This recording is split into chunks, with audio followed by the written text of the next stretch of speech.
ನಮಸ್ಕಾರ, welcome to Sonu special. ಇವತ್ತು Bengali sweet ಗೋಜಾ ತುಂಬಾ ಫೇಮಸ್ಸು. ಇದನ್ನು ಯಾವ ರೀತಿ ಮಾಡೋದು ಅಂತೇಳಿ ನೋಡ್ಕೊಳ್ಳೋಣ. ಎಲ್ಲರಿಗೂ ತುಂಬ ಇಷ್ಟ ಆಗುತ್ತೆ, ಹಾಗೆ ಮಾಡೋದಕ್ಕೂ ಕೂಡ ತುಂಬಾ ಸುಲಭವಾಗಿದೆ, ತುಂಬ ರುಚಿಯಾಗಿರುತ್ತೆ. ಬನ್ನಿ ಇದನ್ನು ಯಾವ ರೀತಿ ಮಾಡೋದು ಅಂತೇಳಿ ಇವತ್ತು ನಾನು ತೋರಿಸ್ಕೊಡ್ತಾ ಇದ್ದೀನಿ. ಮೊದಲನೇದಾಗಿ ಇದಕ್ಕೆ ಬೇಕಾಗಿರೋ ಪಾಕನ ರೆಡಿ ಮಾಡ್ಕೊಳ್ತಾ ಇದ್ದೀನಿ. ನಾನಿಲ್ಲಿ 1 ಕಪ್ ಸಕ್ಕರೆ ಹಾಗೆ 1 ಕಪ್ಪು ನೀರು ಹಾಕ್ಕೊಂಡು ಸಕ್ಕರೆನ ಮೊದಲನೇದಾಗಿ ಕರಗಿಸ್ಕೊಳ್ಳೋಣ. ನಾವು ಜಾಮೂನ್ಗೆ ಪಾಕ ರೆಡಿ ಮಾಡ್ತೀವಲ್ಲ ಅಷ್ಟಿದ್ರೆ ಸಾಕು. ಇವಾಗ ಇದಕ್ಕೆ ನಾನು ಒಂದು 8ರಿಂದ 10 ಕೇಸರಿ ದಳ ಹಾಗೆ ಒಂದು 1/4 ಟೀ ಸ್ಪೂನಷ್ಟು ಏಲಕ್ಕಿ ಪೌಡ್ರು ಹಾಗೆ ಒಂದು ಅರ್ಧ ಟೀ ಸ್ಪೂನಷ್ಟು ನಾನಿಲ್ಲಿ ನಿಂಬೆ ರಸನ ಹಾಕ್ಕೊಳ್ತಾ ಇದ್ದೀನಿ. ನಿಂಬೆ ರಸ ಹಾಕೋದ್ರಿಂದ ಗಟ್ಟಿ ಆಗಲ್ಲ. ಇವಾಗ ಇದನ್ನು ರೆಡಿ ಮಾಡ್ಕೊಂಡು ಒಂದು ಸೈಡಲ್ಲಿ ಎತ್ತಿಟ್ಕೊಂಡಿರೋಣ.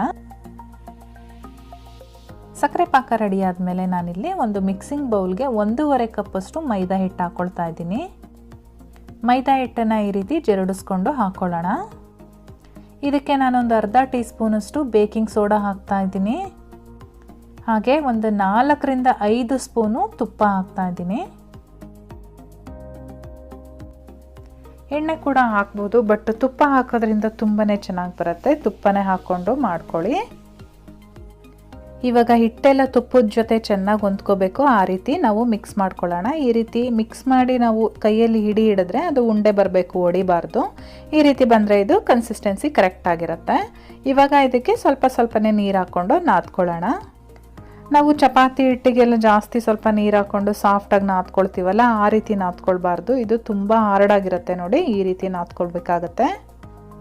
ಏನಿಲ್ಲ ಅಂದರೂ ನಾವು ಒಂದು 7ರಿಂದ 8 ನಿಮಿಷ ಈ ರೀತಿ ನಾದ್ಕೊಳ್ಬೇಕು. ನಾವು ಚಪಾತಿಗೆಲ್ಲ ಏನು ಮಾಡ್ತೀವಿ ಅಂದರೆ ಈ ರೀತಿ ಚೆನ್ನಾಗಿ ನಾದ್ಬಿಟ್ಟು ಒಂದು ಅರ್ಧ ಗಂಟೆ ನೆನಿಲಿಕ್ಕೆ ಇಡ್ತೀವಿ, ಸಾಫ್ಟ್ ಆಗುತ್ತೆ. ಬಟ್ ಇದು ಆ ರೀತಿ ಮಾಡೋಂಗಿಲ್ಲ.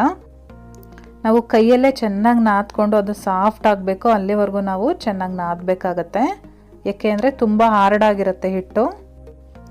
ನನಗೆ ಆ ಬೌಲಲ್ಲಿ ಆಗಲಿಲ್ಲ, ಹಾಗಾಗಿ ಈ ರೀತಿ ಮಣೆ ಮೇಲೆ ಹಾಕ್ಕೊಂಡು ನಾದ್ಕೊಂಡಿದ್ದೀನಿ ನೋಡಿ. ಇವಾಗ ಇದು ರೆಡಿಯಾಗಿದೆ. ನಾನೊಂದು ಸ್ಕ್ವೇರ್ ಶೇಪಲ್ಲಿ ರೆಡಿ ಮಾಡ್ಕೊಳ್ತಾ ಇದ್ದೀನಿ.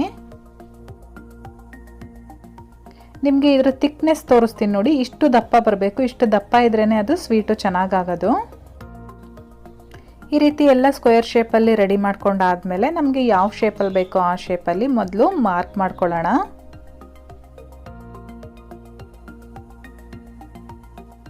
ಈ ರೀತಿ ಮಾರ್ಕ್ ಮಾಡ್ಕೊಂಡಾದ್ಮೇಲೆ ಇವಾಗ ಕಟ್ ಮಾಡ್ಕೊಳ್ಳೋಣ. ನಮಗೆ ಕಟ್ ಮಾಡೋಕ್ಕೂ ಕೂಡ ಈಸಿ ಆಗುತ್ತೆ. ಎಲ್ಲವುದು ಒಂದೇ ಸೈಜಲ್ಲಿ ಬಂದಿರುತ್ತೆ, ಅದಕ್ಕೋಸ್ಕರ ಮಾರ್ಕ್ ಮಾಡ್ಕೊಳ್ಳೋದಷ್ಟೇ.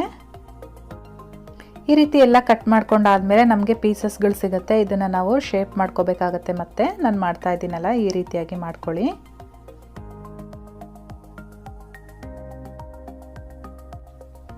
ಇದೇ ರೀತಿಯಾಗಿ ಎಲ್ಲ ಪೀಸಸ್ಗಳ್ನು ಕೂಡ ಶೇಪ್ ಮಾಡ್ಕೊಳ್ಳೋಣ. ನೋಡಿ ಎಷ್ಟು ಚೆನ್ನಾಗಾಗಿದೆ ಅಂತೇಳಿ. ನಾನಿಲ್ಲಿ ಇವಾಗ ಎಲ್ಲ ಪೀಸಸ್ಗಳ್ನು ಶೇಪ್ ಮಾಡ್ಕೊಂಡು ಇಟ್ಕೊಂಡಿದ್ದೀನಿ. ಸ್ಟವ್ ಮೇಲೆ ಒಂದು ಬಾಣಲೆಯಲ್ಲಿ ಎಣ್ಣೆ ಕೂಡ ಬಿಸಿ ಮಾಡೋಕೆ ಇಟ್ಟಿದ್ದೀನಿ. ಬಟ್ ಎಣ್ಣೆ ತುಂಬ ಬಿಸಿ ಆಗಬಾರ್ದು, ಜಸ್ಟ್ ವಾರ್ಮ್ ಆದರೆ ಸಾಕು. ಇವಾಗ ಇದರೊಳಗಡೆ ನಾವು ಮಾಡಿಟ್ಕೊಂಡಿರ್ತಕ್ಕಂಥ ಗೋಜಾಗಳನ್ನ ಇದರೊಳಗಡೆ ಹಾಕ್ಕೊಳ್ಳೋಣ. ಈ ರೀತಿ ಹಾಕಬೇಕಾದ್ರೆ ಲೋ ಫ್ಲೇಮ್ ಮಾಡ್ಕೊಳ್ಳಿ. ನಾವು ಈ ರೀತಿ ಮಾಡೋದ್ರಿಂದ ಅದು ಫ್ಲಫಿಯಾಗಿ ಬರುತ್ತೆ, ತಿನ್ನೋದಕ್ಕೆ ತುಂಬಾ ಚೆನ್ನಾಗಿ ಅನಿಸುತ್ತೆ. ನಾವು ಲೋ ಫ್ಲೇಮಲ್ಲೇ ಇಟ್ಕೊಂಡಿರಬೇಕು. ಇದು ಬೇಯ್ತಾ ಮೇಲ್ಗಡೆ ಫ್ಲೋಟಿಂಗ್ ಆಗುತ್ತೆ. ಈ ರೀತಿ ಎಲ್ಲದನ್ನು ಹಾಕಾದ್ಮೇಲೆ ಕೈಯಲ್ಲಿ ಬಾಣಲಿನ ಇಟ್ಕೊಂಡು ಈ ರೀತಿ ಒಂದ್ಸಲ ಹಳ್ಳಾಡಿಸಿ.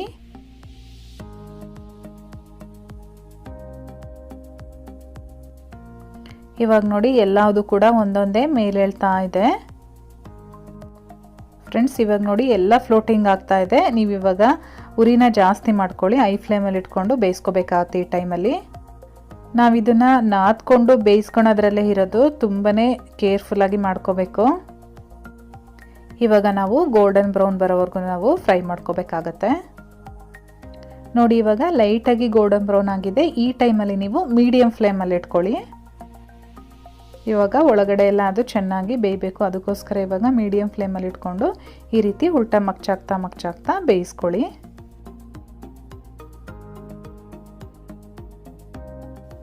ಫ್ರೆಂಡ್ಸ್, ಇವಾಗ ನೋಡಿ ತುಂಬ ಕ್ರಿಸ್ಪಿ ಆಗಿದೆ, ಚೆನ್ನಾಗಿ ಕೂಡ ಬೆಂದಿದೆ. ಇದು ರೆಡಿ ಇದೆ ಹೊರಗಡೆ ತಗೊಳ್ಳಿಕ್ಕೆ.